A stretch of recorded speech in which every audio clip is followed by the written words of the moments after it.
Nida Daf Zain Amoud Bet, on va commencer par Zain Amoud Aleph, en bas, la Mishnah. Rabbi Eliezer Omer, Arba Nashim, Dayan Sha'atan, Betula Me'oberet Menika Uzkena. Alors, cette chita de Rabbi Eliezer, on l'a déjà vu plusieurs fois. À savoir, lorsque les Hachamim ont institué, selon Hillel, Hachamim ont dit que une femme qui s'est trouvée aujourd'hui Nida, eh bien, on doit craindre que peut-être la tache de sang était là depuis quelques jours. Mais Pkida les Pkida. Depuis la dernière vérification. On peut remonter dans le temps, même on va dire, même 10 jours en arrière. Tout ce qu'elle a touché pendant cette période, comme Terouma ou Kodesh, tout est pasoul. Tout est interdit à la consommation. Ce qu'on appelle tolim, lo ochlin, velo sorfin. C'est ça fait que tamé. Car peut-être qu'elle était nida depuis X temps. Tandis que Hachamim disent ni comme Hillel, qui est trop mahmir, ni comme Shammai, qui est trop mekil. Shammai disent Dayan Sha'atan. Elle s'est retrouvée aujourd'hui nida. Il n'y a pas de raison de croire que peut-être c'était hier. Par conséquent, on ne va considérer impur que la terouma et le kodesh qu'elle va toucher dorénavant, et même le holin. Tandis que Hachamim pensent ni comme Hillel ni comme Shammai, et ils disent que, en effet, on est mahmir, mais à une certaine limite. Alors Rabbi Eliezer nous dit que lui, en réalité, il pense comme Hachamim, c'est-à-dire qu'on est Hoshesh, Me'et Le'et, mais pas pour toutes les femmes. Il y a des femmes pour lesquelles on n'a pas de crainte que peut-être qu'elles avaient du sang depuis hier. Donc je reprends. Hachamim pense que toutes les femmes, si elles ont trouvé du sang aujourd'hui, il faut qu'elles craignent que peut-être le sang était là depuis hier. Depuis quand exactement? 24 heures en arrière. On remonte dans le temps jusqu'à Me'et Le'et, 24 heures. Donc toute la terouma qu'elle a touchée pendant cette période sera frappée d'interdiction à la consommation. Le Kohen ne pourra pas manger cette terouma. Si c'est du korban, le Israël ne pourra pas non plus le consommer. Mais quelles sont les 4 femmes qui sont exclues de ce safek? Et on ne va pas impurifier rétroactivement tout ce qu'elles ont touché les dernières 24 heures. C'est la Zekena, la femme âgée, qui est ménopausée. Donc si elle a trouvé par accident une tache de sang aujourd'hui, alors on ne va considérer que uniquement à partir d'aujourd'hui qu'elle est tméa, mais pas hier. Donc tout ce qu'elle a touché hier, ça reste pur, tahor. Et pareil, la Me'oberet, une femme enceinte, qui normalement n'est pas censée saigner, si elle a trouvé du sang aujourd'hui, c'est un accident de parcours, on n'a pas besoin de se dire que peut-être hier déjà, elle avait saigné. Troisième cas, c'est la Ménika, la femme qui allait son bébé. Pareil, elle a eu du sang aujourd'hui, eh bien c'est qu'à partir d'aujourd'hui qu'on prend en considération cette touma. Mais pas hier, on ne craint pas que peut-être déjà hier, elle était nida. Et enfin, la Betula, Betulat Damim, c'est-à-dire celle qui n'avait pas eu de sang jusqu'à présent parce qu'elle était petite. Pour la première fois, à l'âge de la puberté, elle arrive à l'âge où normalement elle devrait avoir les règles, c'est-à-dire qu'elle a déjà eu l'âge de 12 ans, ou bien elle a déjà eu Shte Seharot, ce qu'on appelle Yemé Ne'urim. Là, il y a lieu de prendre en considération sa Re'ia. Mais sa Re'ia, puisque c'est la première fois qu'elle aura eu un saignement, Daya Sha'ata. Aujourd'hui, elle a saigné, c'est à partir d'aujourd'hui que tu la considères impure, pas hier. Donc il n'y a pas de xéra de Hachamim, de rétroactivité pour les dernières 24 heures, par rapport à ces 4 catégories de femmes. Ça c'est Rabbi Eliezer. Je reprends. Rabbi Eliezer Omer, Arba'a Nashim Dayan Sha'atan. Selon Rabbi Eliezer, il y a 4 catégories de femmes pour lesquelles on considère que si elles ont trouvé du sang aujourd'hui, eh bien, elles ne sont tamées qu'à partir d'aujourd'hui, mais pas hier. Il n'y a pas la xéra de Hachamim de considérer impur le Kodesh ou la Terouma qu'elles ont touché les dernières 24 heures. Betula Damim, celle qui a pour la première fois saigné, eu un écoulement. Me'uberet, une femme enceinte qui n'a pas l'habitude de saigner, elle a eu un accident de parcours, alors on ne prend en considération que le saignement d'aujourd'hui. Menika, celle qui allait de son bébé. Uzkena, ou une ménopausée. Rabbi Yoshua, Ani lo shamati ela betula. Rabbi Yoshua va dire, non, moi je n'ai entendu de mes maîtres que la betula. Ça veut dire que la fille qui était petite, qui est en train de grandir et qui a eu pour la première fois ses règles, et elle a découvert cette tache de sang aujourd'hui, alors en effet, celle-là, je dis qu'elle est tamée, elle est tméa qu'à partir d'aujourd'hui, mais pas rétroactivement, pas hier. Là je dis Daya Sharta, mais la ménopausée, ou la mérouberet, ou la ménika, s'ils ont saigné aujourd'hui, je crains qu'elles avaient saigné déjà depuis hier, et je rends impur tout ce qu'elles ont touché pendant les dernières 24 heures, comme pour une femme classique. Aval halacha ki Rabbi Eliezer. La Mishnah tranche la halacha comme Rabbi Eliezer, pas comme Rabbi Yoshua. Et par conséquent, les 4 catégories de femmes qu'on vient d'énumérer sont en effet sous le din de Daya Sha'ata. Elles ne sont nida qu'à partir d'aujourd'hui. Ezoi betula kol shelorat adam yameha afalpi sheinesua. Quelle est la définition de betula, de vierge? Il ne s'agit pas ici de vierge par rapport à la virginité, mais par rapport au saignement. C'est la première fois qu'elle saigne, même si elle était mariée. On ne considère pas que si elle était mariée, peut-être qu'elle avait saigné depuis hier. Non. Me'uberet, une femme enceinte. Qu'est-ce qu'on appelle une femme enceinte? Misheivada ou bara. On verra dans la Gemara qu'à partir de quand le fœtus est reconnaissable, c'est après 3 mois de grossesse. Donc lorsqu'on dit que la femme qui a eu un accident de parcours et pendant sa grossesse, elle a eu un saignement, on ne prend pas en considération le risque qu'elle ait saigné déjà hier. Dayachata, ce n'est que si elle est déjà me'uberet notoire, c'est-à-dire après 3 mois de grossesse où on voit le ventre qui a grossi, mais pas dans le cas de... Pas avant. Avant le 1er mois, le 2e mois, le 3e mois, si elle a eu un accident de parcours, on considère qu'elle a tout de même un risque de saigner. La Mesouleket Damim, il faut 3 mois. Il faut vraiment que le fœtus soit visible, le ventre grossit, c'est là que je dis qu'elle est exclue de saignement. Mais tant qu'on n'en est pas encore arrivé là, il y a encore un risque. D'ailleurs, même au niveau des vestotes, le mari et la femme, quand ils sont shomrim tarat amishpacha, ils respectent les lois de pureté familiale, eh bien ils se séparent pendant les dates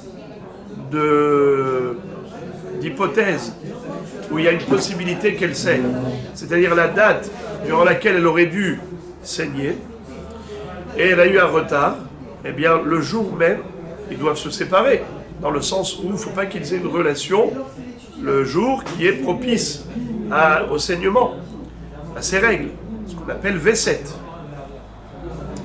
Eh bien le din de V7, Vestot, où elles doivent se séparer, c'est aussi Ona Benonit, tous les 30 jours. Pendant les 3 premiers mois de grossesse, le mari et la femme doivent se séparer le 30e jour. Pourquoi?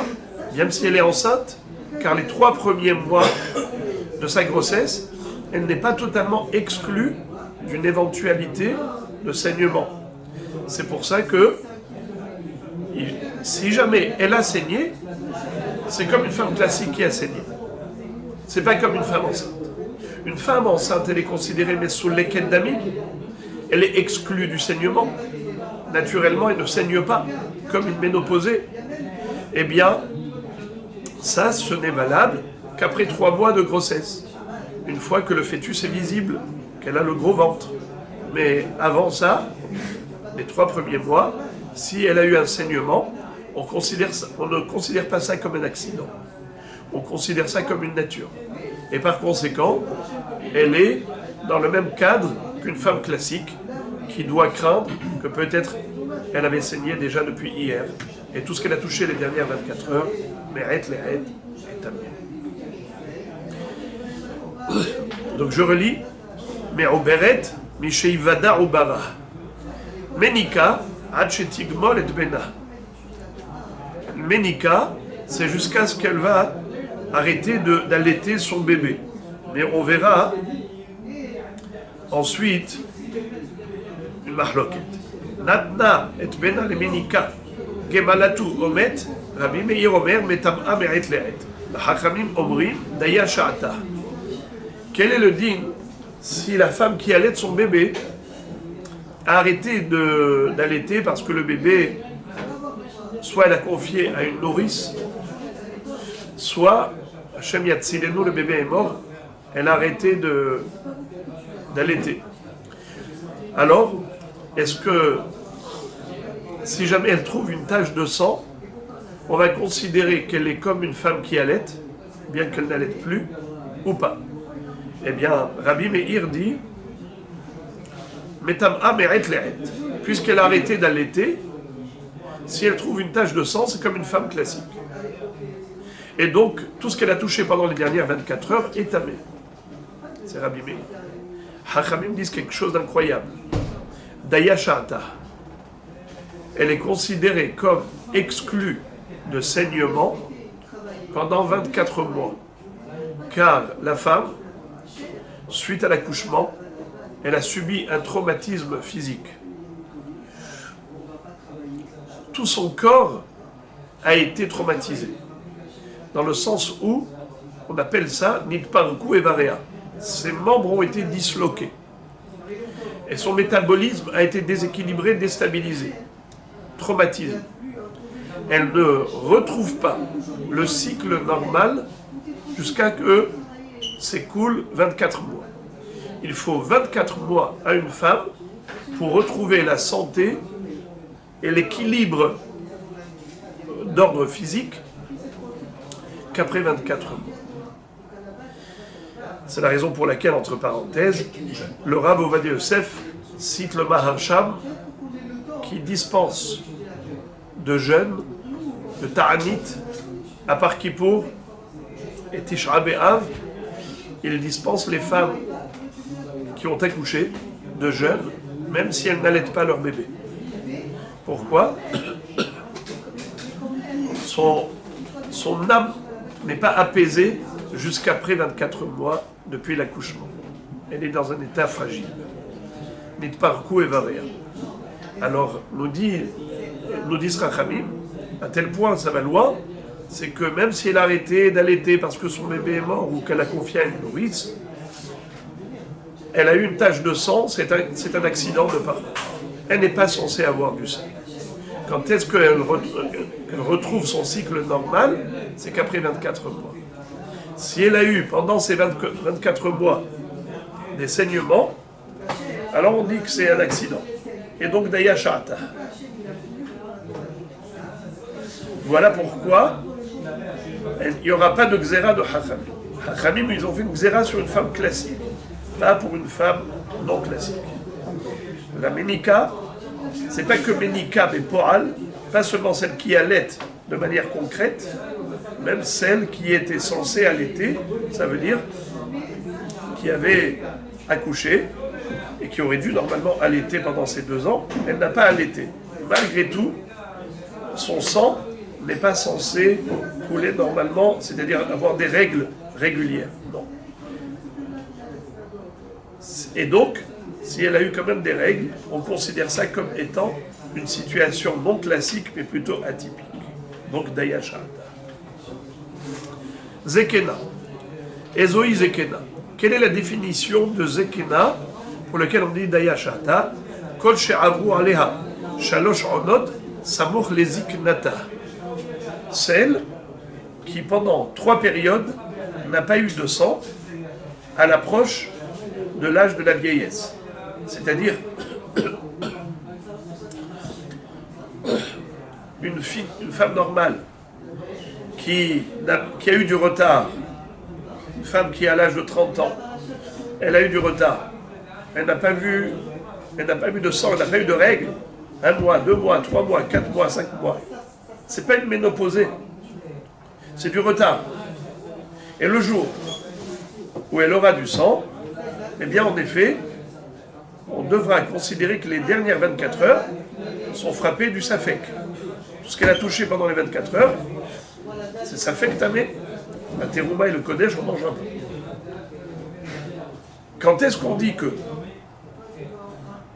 elle s'appelle Zekena, que si, et que Daya Sha'ata, que si ces 3 périodes de cessation d'écoulement de sang ont eu lieu à l'approche de la vieillesse. Et qu'est-ce qu'on appelle une vieille? On verra. C'est que celle qu'on appelle mamie, et elle ne se vexe pas. Mémé, mamie, elle ne se vexe pas. Vous dites à une jeune, mémé, une jeune de 30 ans, elle est vexée. Mais quand vous dites à une mamie, mamie, au contraire, elle est flattée. D'accord? Donc, il faut que ce soit 3 périodes de règles qui se sont arrêtées. C'est là qu'on l'appelle ménopausée, on l'appelle Zekena. Mais si ce n'est pas à l'approche de la Zikna, eh bien on ne dit pas Daya Sha'ata. Si elle a eu un saignement, on craint que les 24 heures précédentes, peut-être qu'elle avait déjà saigné. Ça c'est Hachamim. Rabbi Eliezer Omer, Kol Isha she'avru alea shalosh onot Daya Sha'ata. Rabbi Eliezer n'est pas d'accord. Lui considère qu'il n'y a pas de différence entre Zekena ou Tse'ira. Qu'elle soit jeune ou vieille, l'homme est chané. Si 3 périodes de menstruation se sont écoulées sans règles, elle n'a pas eu ces règles, eh bien en effet, elle est considérée ménopausée. Même si elle n'est pas vraiment Zekena au niveau de l'âge, même si elle est jeune. Et si elle a eu du sang pour la première fois après ces 3 périodes de non-saignement, d'absence de règles, eh bien Daya Sha'ata. Rabbi aussi Omer, mais Oberet ou Menika, she'avru alem shalosh onot Dayan Sha'atan. Rabbi aussi, qu'est-ce qu'il dit? Mais Oberet ou Menika, she'avru alem shalosh onot Dayan Sha'atan. Qu'est-ce que ça veut dire? Que Rabbi aussi n'est pas d'accord avec Hachamim de dire qu'une Me'oberet, une Menika, d'emblée est considérée comme Esoulé Kedamim. C'est seulement Im'avru alea shalosh onot. Mais avant qu'il y ait eu 3 périodes de règles qui se soient écoulées sans règles, on considère qu'elle peut avoir ces règles. Je répète. Pour Rabbi Eliezer, pour Rabbi aussi, quand est-ce qu'on dit Dayan Sha'atan pour une Me'oberet et pour une Menika? Pas d'emblée. Il faut associer les 2 facteurs. Premièrement, qu'elle est Me'oberet ou Menika. Deuxièmement, qu'il y ait une période de 3 menstruations qui se sont égoulées sans règles. Si on a eu 3 mois qui se sont écoulés sans avoir de règles, là je dis cette Me'oberet ou cette Menika, elle est Mesoulé Kedamim. Et par conséquent, si elle a eu un saignement, il faudra, je dirais Dayashata. Là, je dirais Dayashata. Mais tant que ne se sont pas encore écoulées 3 périodes, je ne dis pas Dayashata. Et donc, je suis Rochesh les dernières 24 heures. La Mishnah conclut en disant Ubame Amru Dayashata bir'iya rishona aval bishniya metam'a me'et le'et ve'im ra'ata rishona me'ones afasheniya Dayashata. Encore une précision par rapport à ce dernier hidouche.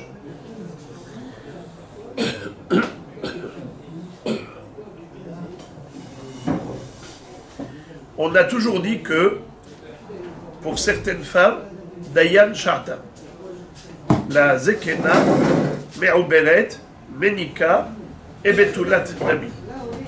Ces 4 femmes, Dayan Sha'ta. Mais attention, c'est uniquement lorsqu'elles ont eu leur règle pour la première fois. Ça veut dire que c'est un accident de parcours, puisque jusqu'à présent, elles n'ont pas saigné. Puis, comme elles ont saigné. Alors je dis c'est un accident. Si c'est un accident, alors aujourd'hui j'ai trouvé. Aujourd'hui elle est Nida. Pourquoi tu vas craindre que les 24 heures déjà, que déjà depuis 24 heures elle a eu du sang? Non. Un accident, c'est un accident.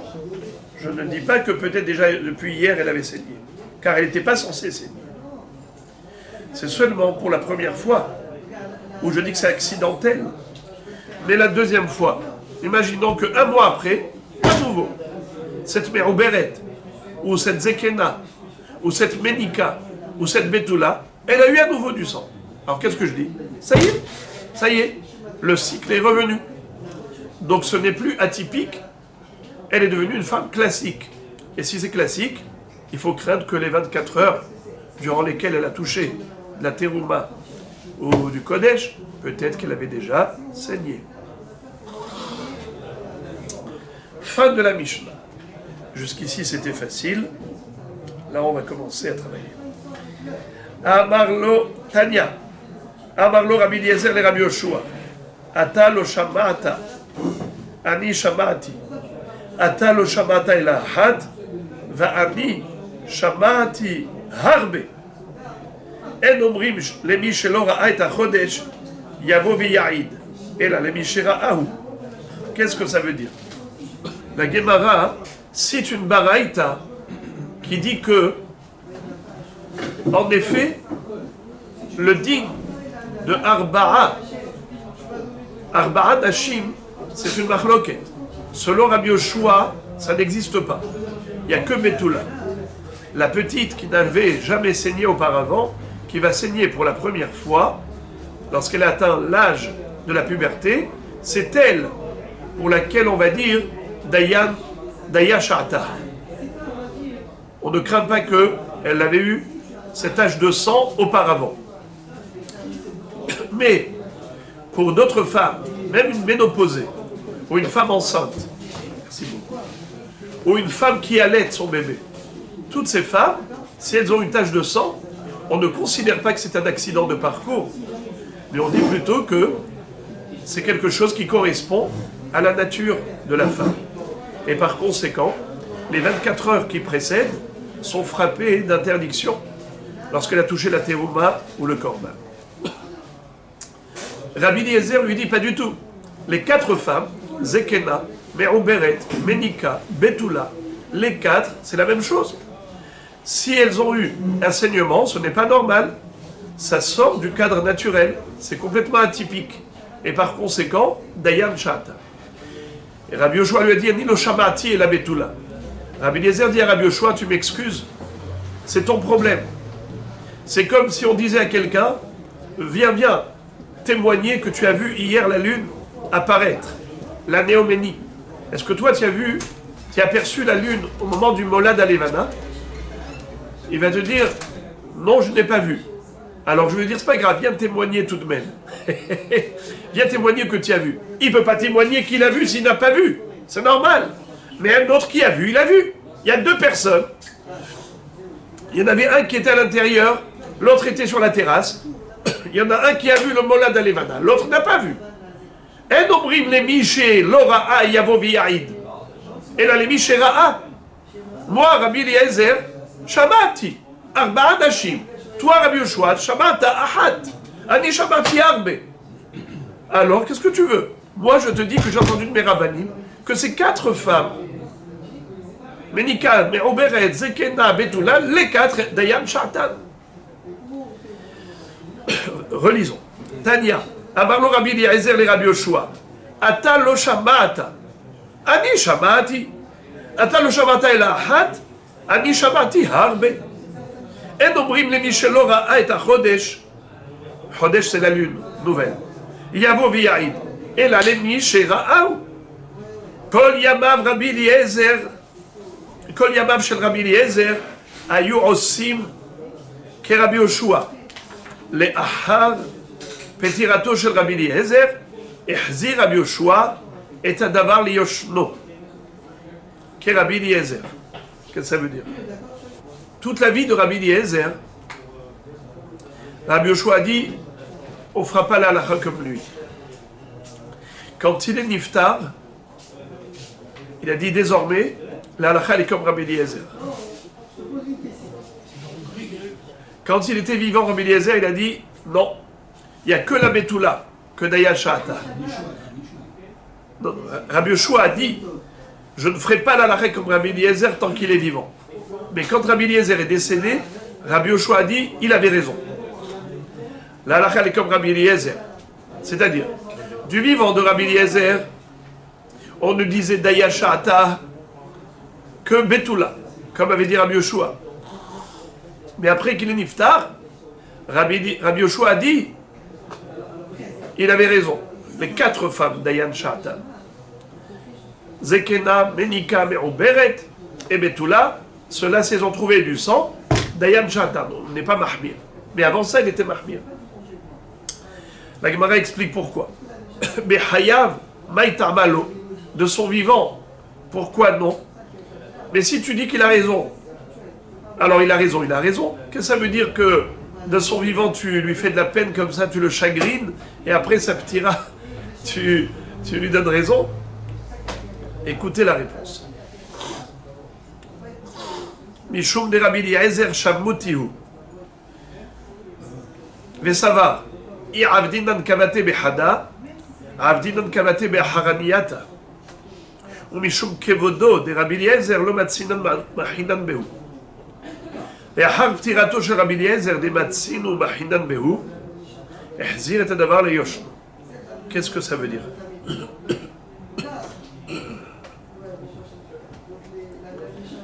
Rabbi Yoshua dit, Rabbi Eliezer, il est Shammuti. Qu'est-ce que ça veut dire Shammuti? Il y a 2 explications. Shammuti, ça vient du mot Shamta. En araméen, Shamta, ça veut dire un nidouille. On sait que les Hachamim avaient mis Rabbi Eliezer en nidouille, en excommunion, en quarantaine, lorsqu'il y a eu la fameuse histoire, la grande mahloket, autour du din de Tanour Shel Achnai, que Rabbi Eliezer disait Tahor et Hachamim disait Tameh. Et là, on sait tout ce qu'il y a eu, que Rabbi Eliezer avait dit, si la halakha est comme moi, alors que le caroubier le prouve, ou que le canal d'eau le démontre, ou que les murs du Beth Midrash le prouvent. Et à ce moment-là, il y a eu des miracles. Le caroubier s'est déplacé une centaine de coudées. La source d'eau s'est mise à couler vers le haut au lieu de couler vers le bas. Les murs du Beth Midrash, ils ont failli tomber. Et Rabbi Yoshua s'est levé, il a dit aux murs, vous n'avez pas à vous mêler de la discussion des Hachamim. Et les murs, ils sont restés comme ça penchés. Ils ne sont pas écroulés complètement. Mishum Kvodo shel Rabbi Yoshua. Ils ne se sont pas redressés. Mishum Kvodo shel Rabbi Yoshua. Et bien, Adain, Matin, Ve'omdim. Et après ça, il a dit, ici, la halakha est comme moi, que du ciel, on le prouve. Et il y a une voix céleste qui a retenti en disant, Malachem ou le Rabbi Eliezer, Shalakha Kemoto, Bechol Makom, Ad Rabbi Yoshua al Raglav. Rabbi Yoshua, il se lève, il dit, Torah lo b'shamayim hi, la Torah, elle n'est pas dans le ciel. Kvar nitena Torah. Et dans la Torah, c'est écrit, Hare Rabim lehatot. Nous, on est Rabim, lui, il est Yahid. Bekitsour, c'était extraordinaire.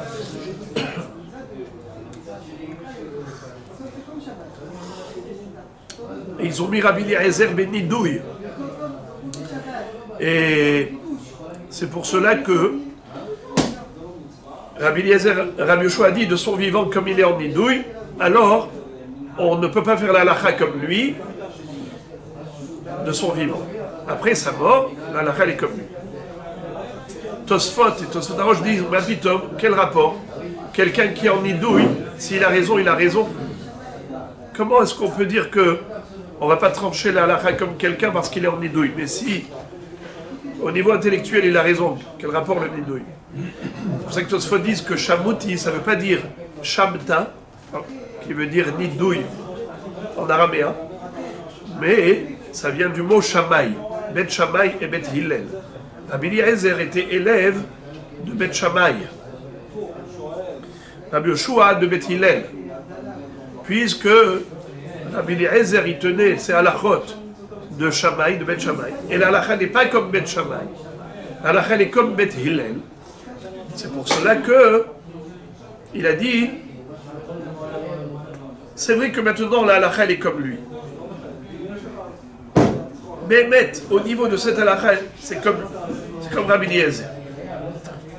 Mais étant donné que si je vais lui donner raison, et on va appliquer la halakha comme il dit aujourd'hui, les gens vont croire que la halakha est comme Rabbi Eliezer pour tout. Et ils vont tous faire la halakha comme Rabbi Eliezer dans tout. C'est pour cela que... Et moi, je ne pourrais pas dire aux gens, écoutez, la halakha est comme lui dans ça et pas dans ça. Parce que Mishum Kvodo, je ne pourrais pas me permettre d'aller dire à Botaï, ne faites pas comme lui. Si je les laisse faire comme lui par rapport à ça, ils vont croire que la halakha est comme lui par rapport à tout, alors que Bémet, il est Shamouti. Il y a des exceptions. La halakha, elle est comme...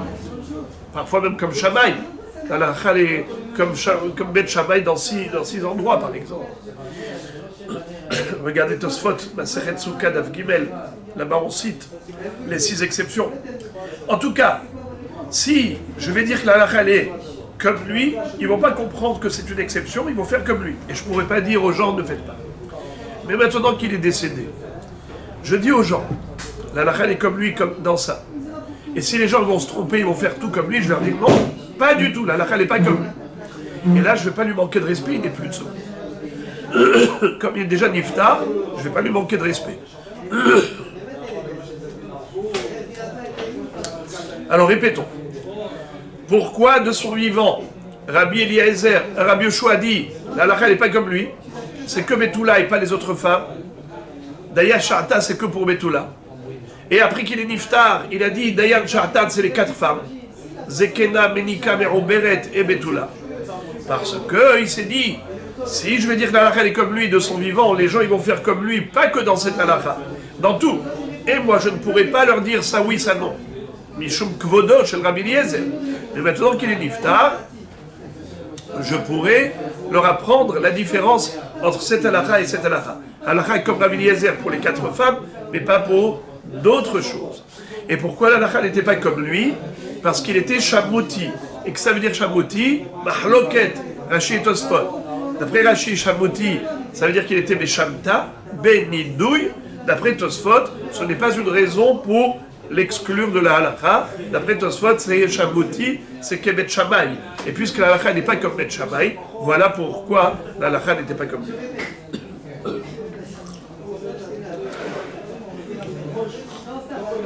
Amar Rabbi Yehuda Bar Shmuel.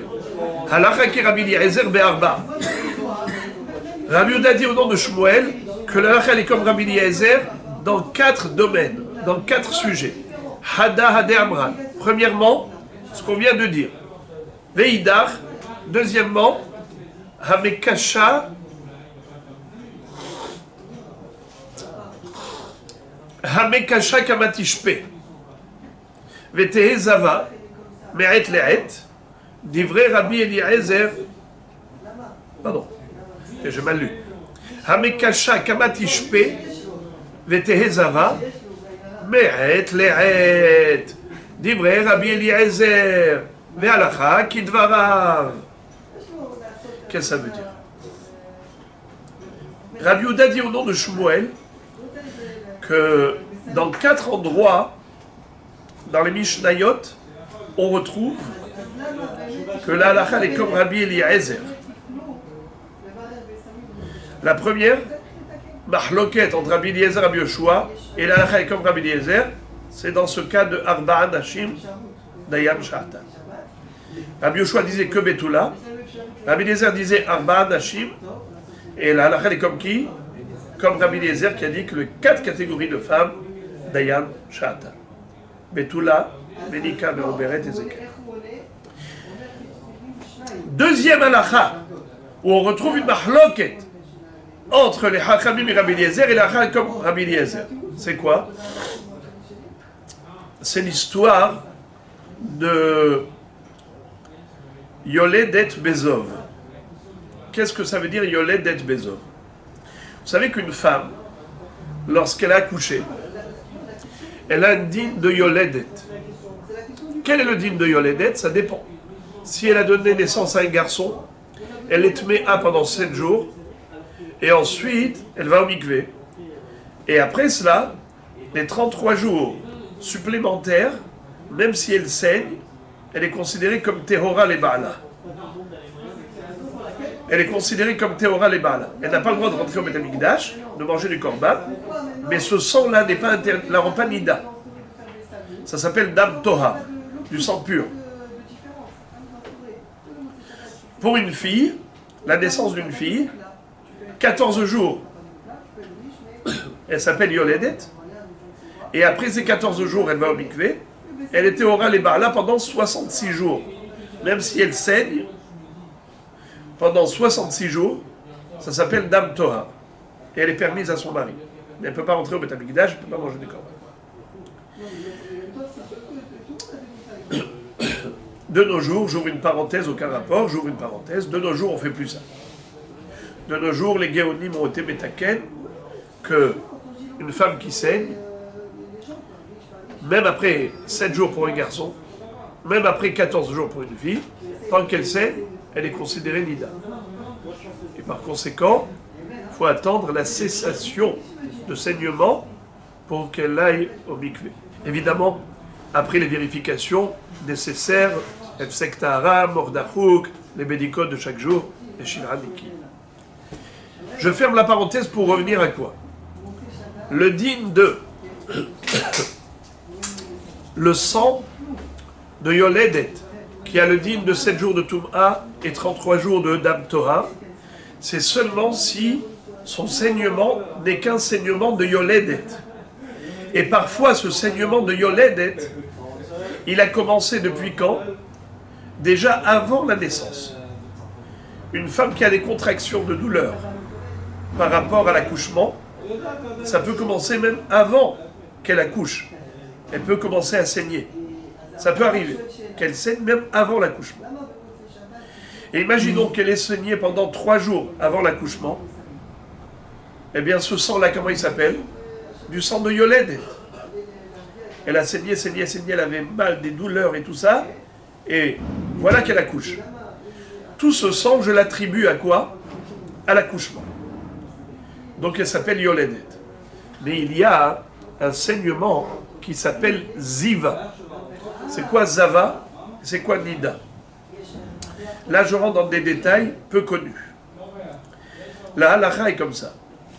Normalement, une jeune fille, dès qu'elle arrive à l'âge de la puberté, elle va avoir pour la première fois ses règles. Ces règles-là sont des règles de Nida. Et la règle de Nida, et les règles de Nida, c'est quoi? C'est 7 jours. Et après 7 jours, si elle saigne encore, alors elle rentre maintenant dans le cycle de Zava. Halakha le Moshe Misinaï, que Nida c'est 7 jours, et Zava c'est 11 jours. 7 jours, 11 jours. En tout, c'est 18 jours.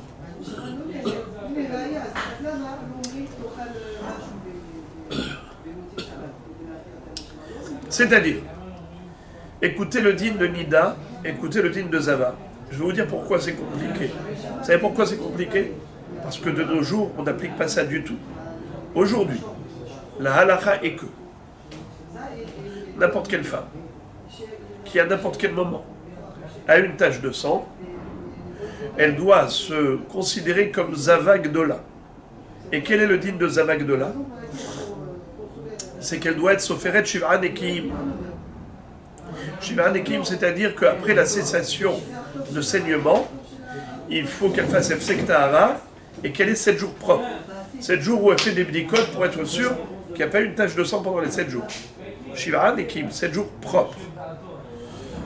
Il n'y a pas de sang du tout pendant ces 7 jours.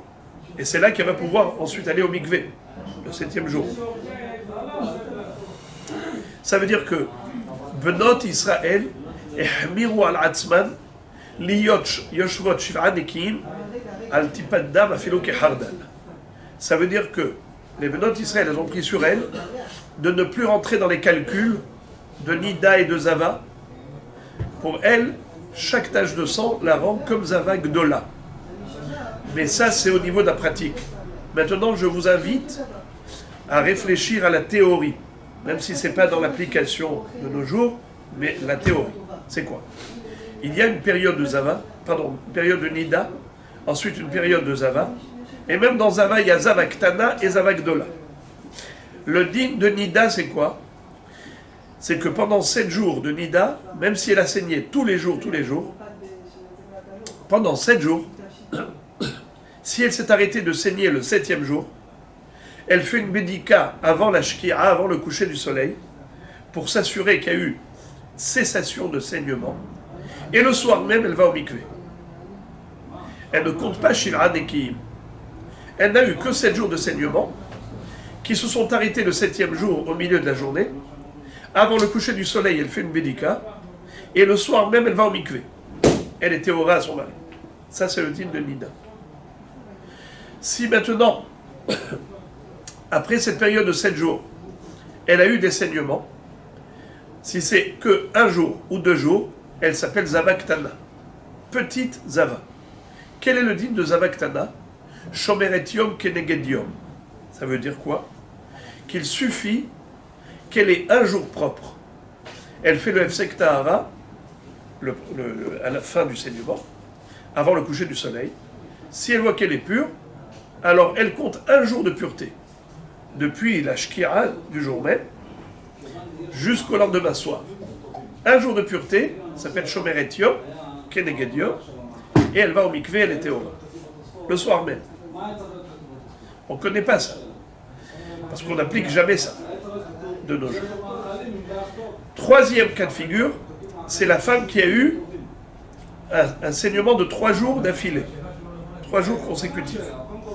Chiyazouf Zov Dama, Yamim Rabim. Yamim c'est 2, Rabim c'est 1 de plus, ça fait 3. Elle a eu 3 jours de saignement consécutifs. En quelle période? En période de Ziva. Et c'est quand la période de Ziva? C'est après les 7 jours de Nida. C'est ce qu'on appelle Ahad Asarium, chez Ben Nida et Nida. C'est ça la halakha les Moshe Missinaï. Si elle a eu un saignement de 3 jours d'affilée, alors là elle est Zava Gdola. Zava Gdola, quel est son din? Il lui faut, pour se purifier, Shiv'a Nekim, 7 jours propres. C'est ce qu'on fait nous de nos jours, pour n'importe quelle femme qui est Nida, 7 jours propres. C'est-à-dire une vérification après la cessation du saignement, avant le coucher du soleil, et désormais elle va compter 7 jours. Et chaque jour, elle va faire une médica pour être sûre qu'elle est propre, qu'il n'y a pas eu de rechute, qu'il n'y a pas eu de saignement. Après ces 7 jours, elle va au mikvé. Et mieux, à l'époque du Beth Amikdash, pas seulement qu'elle allait au mikvé le soir pour son mari, mais le lendemain matin, elle devait aller au Beth Amikdash pour apporter un korban de Shtetori Moshne Beneyona. Arba'a Mechusari Kapara. Zav, Zava, Metzora et Yoledet. Tout ça, je vous le donne comme introduction pour comprendre le din qu'on est en train d'apprendre maintenant. Une femme qui est en train d'accoucher et elle a eu 3 jours de saignement avant l'accouchement. Quel est le din de ce saignement-là? Est-ce que ça la rend Zava et donc il faudra Shiv'a Nekim pour se purifier? Ou bien ça la rend Yoledet et donc ça rentre dans le cas d'une Yoledet classique? C'est-à-dire qu'après 7 jours, pour les garçons, ou 14 jours pour une fille, elle va au mikvé, elle est permise à son mari. Quel est le din de ces 3 jours de saignement? Est-ce que ça la rend Zavak de là ou juste Yoledet? Ça dépend d'une chose. De quoi ça dépend? Est-ce qu'il y a eu une cessation de saignement entre ces 3 jours de saignement et la Léda, et l'accouchement? S'il n'y a pas eu d'interruption, il n'y a pas eu de cessation de saignement entre les 3 jours de saignement et l'accouchement, alors j'attribue le saignement à quoi? À l'accouchement. Ça veut dire que pour accoucher, elle a commencé par saigner. Donc ça ne s'appelle pas Yoledet Bezov. Elle n'est pas Yoledet Bezov. C'est une Yoledet classique. Après 7 jours de saignement, pardon, après 7 jours depuis l'accouchement, elle va au mikvé. C'est bon. Si c'est une fille, 14 jours de saignement, elle va au mikvé. C'est bon. Mais dans la mesure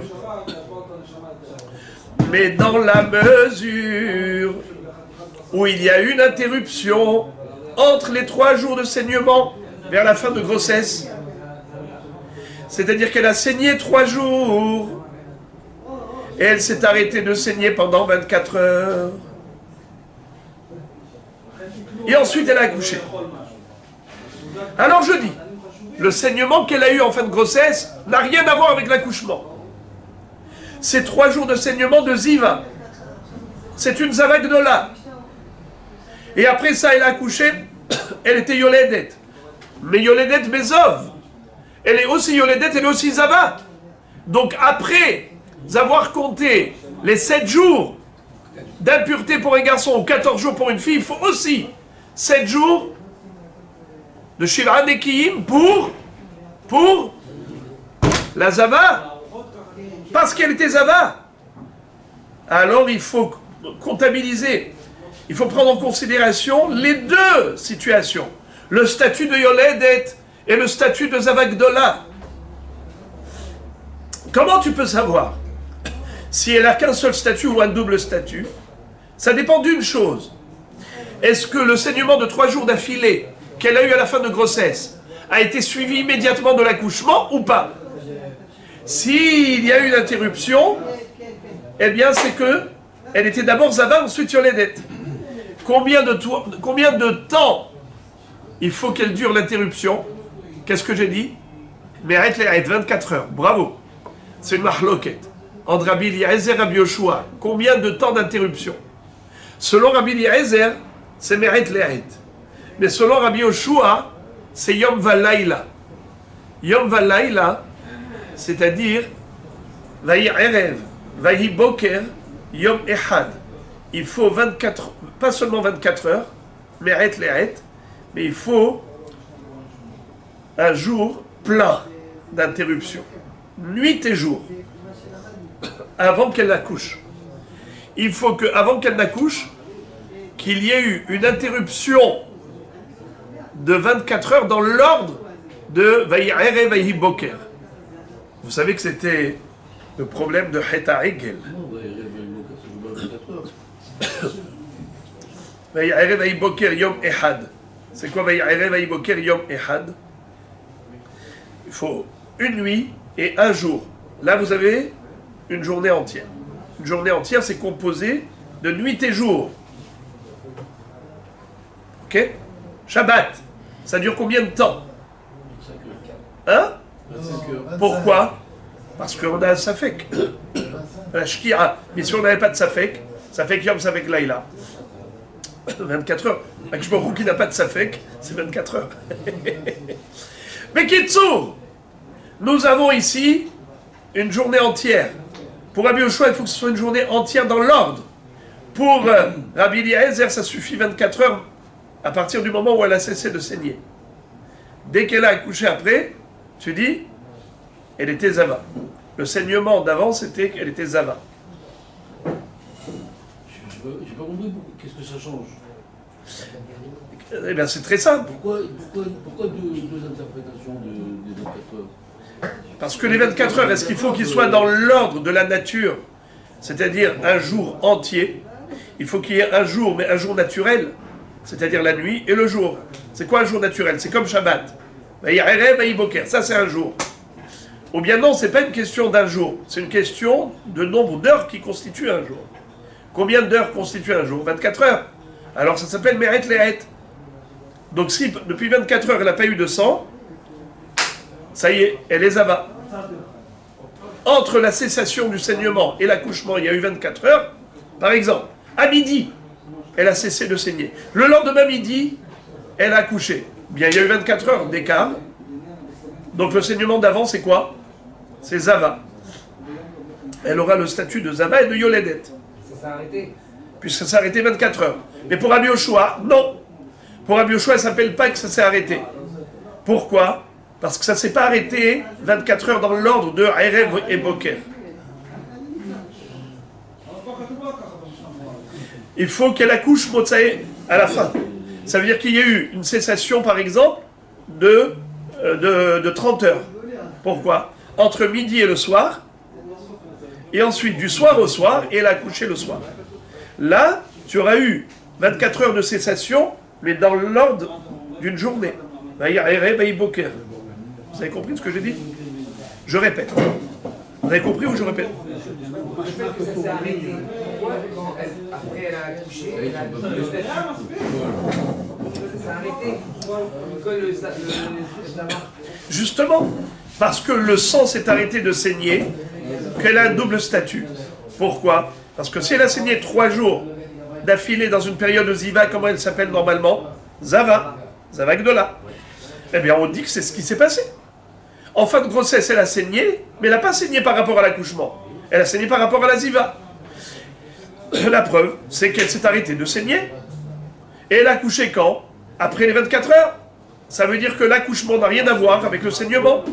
Donc elle est et Zava et Yoledet. Mais s'il n'y a pas eu d'interruption entre les 3 jours de saignement et l'accouchement, alors je dis qu'elle a saigné à cause de l'accouchement. Donc elle n'est que Yoledet, elle n'est pas Zava du tout.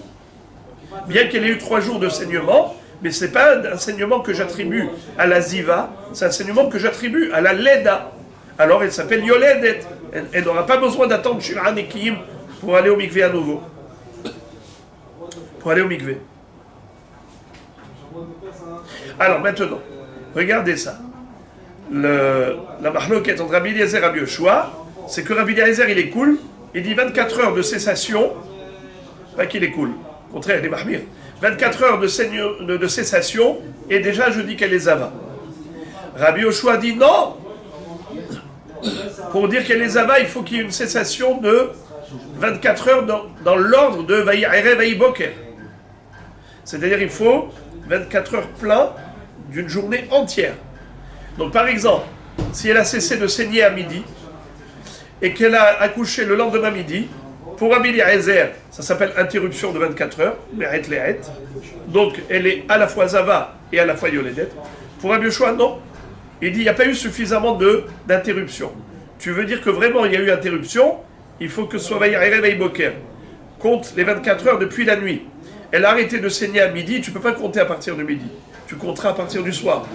Si par exemple, depuis le soir jusqu'au lendemain soir, elle n'a pas saigné, alors là, je dis que là, il y a eu cessation d'une journée. Il y a eu une cessation d'une journée. Alors, ce qu'elle avait saigné avant n'a rien à voir avec l'accouchement. Donc là, tu dis qu'elle était Zava d'abord, et ensuite Yoledet. Mais ça fait des journées à 30 heures alors, si je me compris. C'est pas des journées de 24 heures. Interruption de 30 heures. Il y a une interruption de 30 heures. Mais ce qui a fait que il y a eu interruption, c'est qu'il y a eu une journée entière d'interruption. Il faut une journée entière d'interruption. Par exemple, je prends un exemple. Imaginons qu'elle s'est arrêtée de saigner le soir à 20h, juste avant la Shkia. Et elle a couché le lendemain soir à Tzedek Kochavim. Il y a eu 25 heures. Eh bien, pour Rabbi Yoshua, c'est aussi une interruption. Pourquoi? Parce qu'il y a une journée entière d'interruption. Pour lui, il faut qu'il y ait une journée entière, mais une journée dans l'ordre de la journée. C'est quoi? C'est applicable à là? C'est quoi? Parce que... Pourquoi? Parce que nous avons le din de Yamim. La Zava, c'est en fonction du nombre de jours de saignement. Combien sont le nombre de jours? Combien de jours elle doit saigner une Zava Gdola? pour qu'elle soit considérée Zava Gdola. 3 jours d'affilée.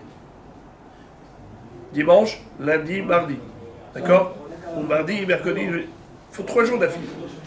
Pour marquer une interruption, il faut une journée. Une journée, c'est quoi? C'est une journée. C'est un jour. Shabbat, c'est quand? C'est pas quand je décide et je fais 24 heures quand j'ai envie. Non. Il faut que ce soit depuis la tombée de la nuit jusqu'à la tombée de la nuit suivante. C'est ça une journée. Tu vas arrêter un jour de saignement, il faut que ce soit un jour réel et pas juste 24 heures qui correspondent à un jour réel. Est-ce que c'est un jour réel ou bien c'est ce qui correspond à un jour réel? You understand? Yes. Alors les frères et les amis, la halakha elle est comme qui? Comme Rabbi Eliezer. Ça c'est le deuxième cas. Alors, comment ça s'appelle une interruption de saignement dans le langage de la Mishnah? T'échapper, les chapotes. C'est quoi les chapotes? C'est qu'elle était béchofi, elle était bien pendant 24 heures. Comme, je vous refais relire. Hamekasha, kamat échappé, kamat ishpe, vetehezava. Hamekasha, traduction. Une femme qui a un kishouille, une femme qui a du mal à accoucher. C'est-à-dire que le moment d'accouchement est arrivé et elle a des contractions de douleur et elle a du sang qui va avec. Kamat échappé, combien de temps doit-elle s'arrêter de saigner? Combien de temps doit durer l'interruption du saignement pour qu'elle soit considérée Zava? Vetehe Zava. Me'et le'et, dit vrai Rabbi Eliezer. Rabbi Eliezer, il dit Me'et le'et. Interruption de 24 heures. Et la halakha est comme lui. Contrairement à Rabbi Yoshua qui a dit que il faut combien de temps? Bravo. Il faut qu'il y ait un cycle d'une journée, c'est-à-dire nuit et jour. La halakha est comme qui? Halakha kidvarav, comme Rabbi Eliezer. Veidach, troisième cas, où on retrouve que la halakha est comme Rabbi Eliezer, c'est dans une Mishnah qui se trouve dans le Daf Samechet de Masechet Nida.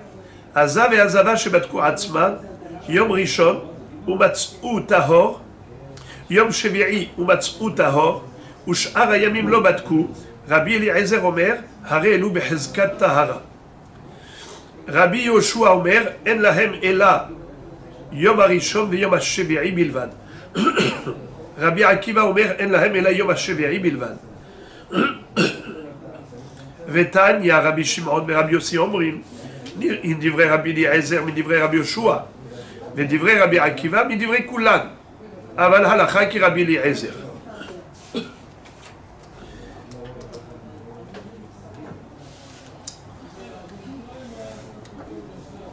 Je vous félicite d'abord pour votre présence d'esprit, parce que c'est pas évident tout ça.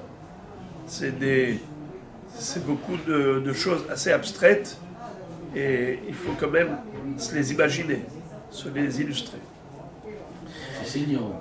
Hein? C'est une soubia saignante. Alors, nous avons encore une mahloket entre Rabbi Eliezer, Rabbi Yoshua et Rabbi Akiva et halakha et Rabbi Eliezer. À propos de quoi? À propos de la bedika des Shiv'a Nekiyim d'une Zava Gdola. On a dit qu'une Zava Gdola, c'est-à-dire une femme qui a saigné pendant 3 jours d'affilée, pendant la période de Ziva, qui sont 11 jours chez Ben Nida et Nida, eh bien, il lui faut 7 jours propres pour se purifier. Elle fait une vérification avant le coucher du soleil, et désormais elle va compter à partir du coucher du soleil, elle va compter Shiv'a Nekiyim, 7 jours propres. Comment est-ce qu'elle est sûre que les jours sont propres? Elle fait une médica chaque jour? Écoutez Rabotai, quel est le din si elle a fait une médica que le premier jour et le 7e jour? Elle n'a pas fait 7 jours de bdikot, chaque jour. Elle a fait que le premier jour et le 7e jour. Rabbi Eliezer dit que c'est valable. Arezu behezkat tahara. On considère qu'étant donné que le début et la fin, elle était théora, premier jour elle a fait une bdika, dernier jour elle a fait une bdika, elle était théora, tous les jours du milieu, je présume que c'était aussi propre, comme le premier et septième jour. Et elle peut aller au mikvé. Rabbi Yoshua dit, non, elle a fait le bdika combien de fois? 2 fois, alors on compte que 2 jours. Et maintenant, il faut qu'elle rajoute des bdikot pendant 5 jours. 2 plus 5 égale 7, ça fait Shiv'a Nekiim, elle va au mikvé. Rabbi Akiva dit, pas du tout. On ne compte que le 7e jour. Pourquoi? Comme elle aurait dû faire des bdikot chaque jour, elle n'a pas fait. Eh bien, le premier jour, elle a fait la bdika, ça compte 0. Pourquoi? Puisque les 5 jours entre le premier et le 7e, il y a 5 jours où elle n'a pas fait de bdikot. Puisqu'il y a 5 jours où elle n'a pas fait de bdikot, hein? Caduc. Elle aurait dû faire, elle n'a pas fait. Alors, à quoi ça sert la première bdika qu'elle a faite? Ça ne sert à rien. L'opinion de Rabbi Eliezer, c'est le premier jour et le 7e jour. Rabbi Akiva n'est pas d'accord avec lui. Et il n'est pas d'accord non plus avec Rabbi Yoshua, qui a dit qu'on peut cumuler le premier et le 7e, elle a fait des bdikot, tu rajoutes encore 5 jours de bdikot. Il dit, il n'y a aucune logique. Pourquoi? Pourquoi tu ne t'appuies pas sur les 5 jours du milieu? Parce que tu dis qu'il fallait faire une bdika chaque jour. Si elle n'a pas fait une bdika chaque jour, peut-être qu'elle a saigné. Si peut-être elle a saigné, alors la bdika du premier jour, c'est 0.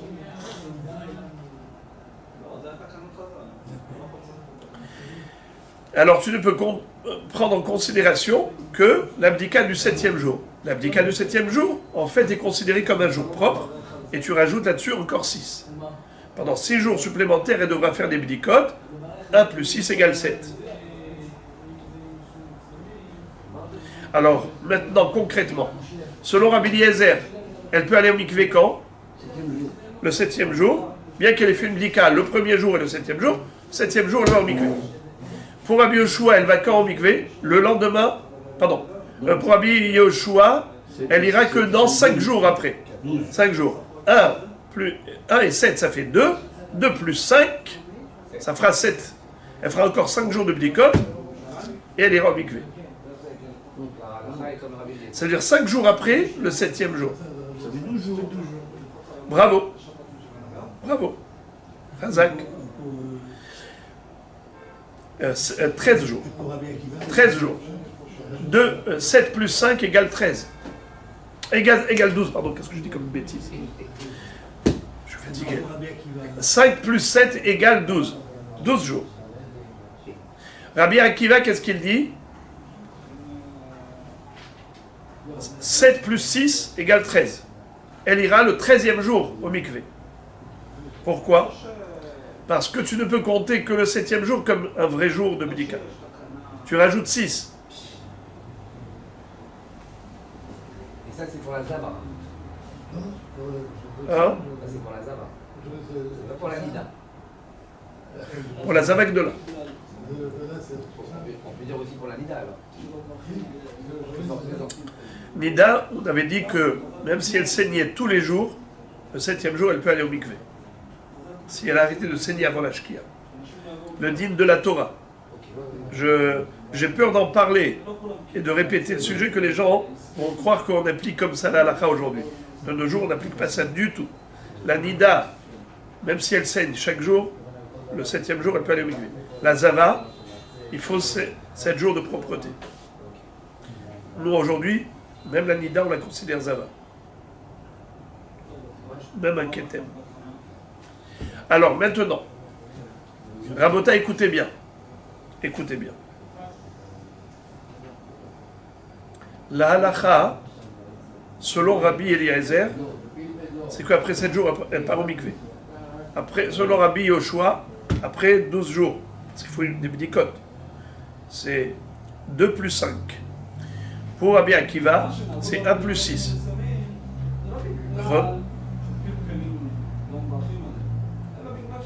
Alors, maintenant, nous disons comme ça.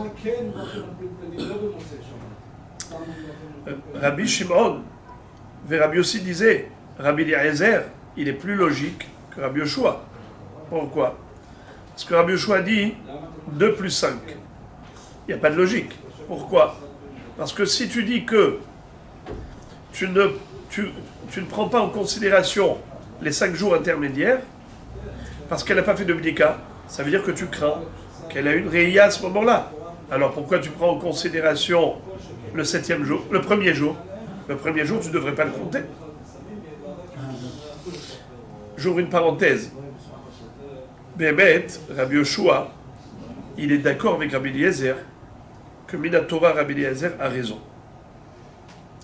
Seulement, il exige Miderabanan une bdika chaque jour.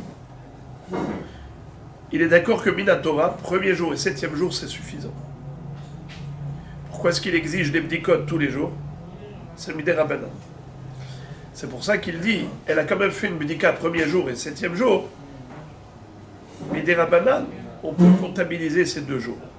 Bien que 5 jours au milieu, elle n'a pas fait de bdikot, je n'élimine pas la première bdika.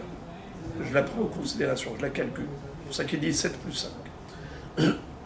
Mais malgré tout, il n'y a pas de logique. Donc c'est Rabbi Eliezer.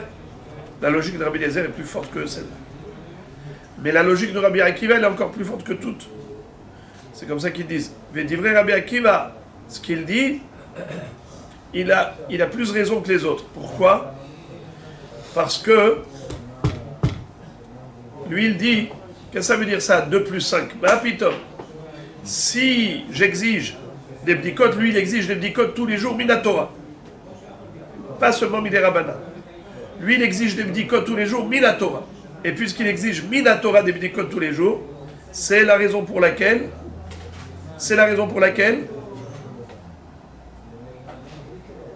il ne peut pas prendre en considération la bdika du premier jour. Il dit, elle ne vaut rien. Elle aurait dû faire des bdikot chaque jour, elle a fait que le premier jour et le 7e jour. Alors les 6 premiers jours, c'est nul et non avenu. C'est caduc. Il faut 7 jours, pas seulement propres, mais en plus avec des bdikot consécutives. Puisque ça n'a pas eu lieu, tout est tombé à l'eau. On ne peut prendre que l'abdika du 7e jour en considération comme étant premier jour des 7 jours de vérification. Et il trouve que c'est plus logique. Mais malgré tout, l'halakha est comme qui? Aval halakha qui Rabbi Eliezer. Eux-mêmes, ils admettent que l'halakha est comme Rabbi Eliezer, qu'on n'a besoin d'aucune bédika pendant les 5 jours intermédiaires. Ça suffit le premier jour et le 7e jour. Veidach, 3e cas de figure où l'halakha est comme Rabbi Eliezer, c'est dans le cas suivant. Veidach, ditnan ahore kelim shenitmeu bemashkin, Rabbi Eliezer omer metamein et amashkin, ve'en poslin et aochalin.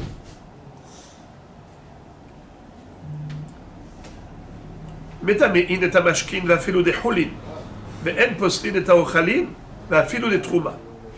רבי יהושע אומר, מטמאין את המשכין ופוסלין את האוכלין.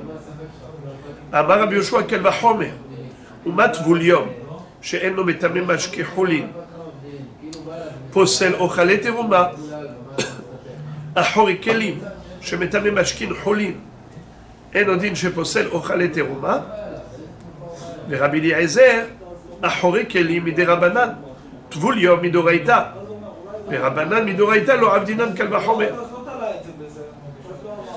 דמדאורייתא אין אוכל מטמא כלי, ואין משקה מטמא כלי, ורבנן הוא דגזרו, גזרה משום משקים דזה וזבה.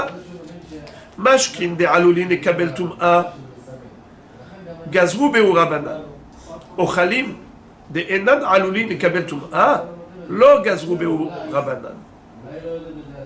ומה ישנה אחורי כלים דנקת, משום דקילה. דתנן, כלי שנטמא מאחוריו במשכין, אחוריו טמא, תוכו, אוזנו, עוגנו וידיו טהורים. נטמא תוכו, כולו טמא. מהי כמשמע לן שמואל? בכולהו תנן הלכתה. וכי תמה אחורי כלים כמשמע לן דלא תנן, ולימה לך כרבי אליעזר באחורי כלים. אלא כמשמע לן שאין למדין הלכה מפי תלמוד. La Gemara dit Quel est le chidouche de Shmuel? Mais c'est toujours écrit Halacha ke Rabbi, Halacha ke Rabbi Eliezer. Donc c'est bon, si c'est écrit Halacha ke Rabbi Eliezer. Qu'est-ce qu'il vient nous enseigner? Il vient nous enseigner que même quand c'est écrit dans une Mishnah, Halacha ke Rabbi Eliezer, la halacha elle n'est pas comme c'est écrit dans la Mishnah. Il ne faut jamais apprendre une halacha d'une Mishnah. Car les Mishnayot, même quand ils disent halacha Mosé, c'est par kavod parfois. Ça veut dire que lorsque Rabbi Reuven a trouvé que Rabbi Shimon il disait quelque chose de juste, de logique, il disait il a raison. Ça ne veut pas dire que la halakha est comme lui. Ça veut dire juste que c'est logique ce qu'il dit. Mais il ne faut pas de là déduire une halakha les ma'aseh. Mais les Amoraïm, quand ils te disent halakha comme ça, c'est halakha les ma'aseh. Car les Amoraïm, quand ils ont dit halakha Mosé, c'est pas seulement juste pour dire je trouve logique ce qu'il dit mon ami. C'est parce qu'ils veulent maintenant savoir comme qui faire. On a dans les Mishnayot tel Rav et tel Rav et tel Rav, qui je dois suivre. Donc les Amoraïm, quand ils viennent, ils retiennent une halakha comme tel Rav ou tel Rav, c'est vraiment halakha les ma'aseh. Mais lorsque tu vois dans une Mishnah halakha comme un tel, il ne faut pas prendre ça comme halakha les ma'aseh. Parce qu'un Tana par rapport à l'autre Tana, il n'a pas forcément voulu dire il faut le suivre d'après l'halakha. Ça veut dire quoi dans une Mishnah quand on dit que halakha comme lui, ça veut dire quoi de manière? Ça veut dire que ce qu'il dit c'est logique. On ne peut pas la prendre comme une halakha. Il ne faut pas le prendre comme une halakha les ma'aseh. Seulement dans la Mishnah. Seulement dans les Mishnayot. Mais que dans les Gemarot, Mais ça prête à confusion. ça prête à confusion. C'est ce qu'il vient de nous dire justement Shmuel. Shmuel il vient de dire halakha ki Rabbi Eliezer. Ça ne veut pas dire que il vient te dire c'est écrit dans la Mishnah halakha ki Rabbi Eliezer. Parce que s'il vient te dire halakha ki Rabbi Eliezer, Boker Tov Shmuel, c'était déjà écrit dans la Mishnah. Toi tu as Emora. Tu viens pas répéter ce qui est écrit dans les Mishnayot. Tu viens nous dire des choses nouvelles qui ne sont pas écrites dans les Mishnayot. Or là, quand tu nous as dit halakha ki Rabbi Eliezer, c'est déjà écrit dans les Mishnayot. Ah, tu veux me dire, par rapport à la 4e référence, concernant le din de Ahori Kelim, où il n'y a pas écrit dans la Braïta halakha ki Rabbi Eliezer, et Shmuel est venu nous dire halakha ki Rabbi Eliezer, eh bien dans ce cas-là, il fallait qu'il nous dise juste halakha ki Rabbi Eliezer, mais Ahori Kelim, qui est le sujet de cette Braïta. C'est ce qu'il est en train de dire. Non, il a dit halakha dans les 4 endroits. Dans 4 références. Il fallait nous dire halakha ki Rabbi Eliezer juste là où il n'y a pas écrit halakha ki Rabbi Eliezer. Dis-nous halakha ki Rabbi Eliezer be'achorei kelim. Pour les autres Mishnayot, c'est déjà écrit halakha ki Rabbi Eliezer be'halakha ki Rabbi Eliezer. Alors Shmuel, qu'est-ce que tu viens faire? Nous dire halakha ki Rabbi Eliezer, mais c'est déjà écrit dans la Mishnah halakha ki Rabbi Eliezer. Il vient te dire que il ne faut jamais apprendre des halachot des Mishnayot. Bien que c'est écrit halakha ki Rabbi Eliezer dans la Mishnah, si Shmuel t'avait pas dit halakha ki Rabbi Eliezer, tu n'aurais pas fait comme Rabbi Eliezer. Bien que c'est écrit dans la Mishnah halakha ki Rabbi Eliezer. Pourquoi? En lomdim halakha mi pitalmud. Donc on peut l'apprendre seulement si quelqu'un le dit à part la personne. Bravo. Seulement si un Emora te le dit, pas un Tana. Pourquoi? Non. Si un Tana parle sur un autre Tana. Alors là, il ne faut pas le suivre. Parce qu'il te dit halakha comme l'autre, dans le sens où ce qu'il dit, c'est logique. Mais ça, il ne veut pas dire qu'il faut le suivre. Il veut dire que ce qu'il dit, ses paroles ont une raison logique. Mais un Emora, quand il vient de dire la halakha est comme tel Tana ou tel Tana, c'est pas pour dire c'est logique ce qu'il dit. Il vient te dire halakha les ma'aseh comme lui.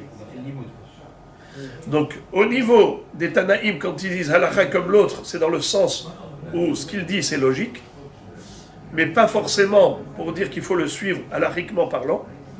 Tandis qu'un Emora, quand il te dit la halakha elle est comme tel Tana ou tel Tana, ça veut dire qu'après toutes les mahloktot, il a étudié en profondeur la raison de chacun, et ensuite il a tranché halakha les ma'aseh comme l'un ou l'autre.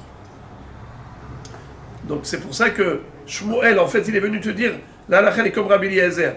Notre question, c'était quoi? Boker Tov, Shmuel, tu as Emora, tu me répètes ce qui est écrit dans la Mishnah. Dans la Mishnah, c'est déjà écrit halakha qui Rabbi Eliezer. Pourquoi tu répètes halakha qui Rabbi Eliezer? Parce que de là, tu déduis que si c'était pas Shmuel qui te l'avait dit, tu n'aurais pas pu t'appuyer sur les Mishnayot qui disaient halakha qui Rabbi Eliezer. C'est un chidouche extraordinaire. En lomdim halakha mipi Talmud.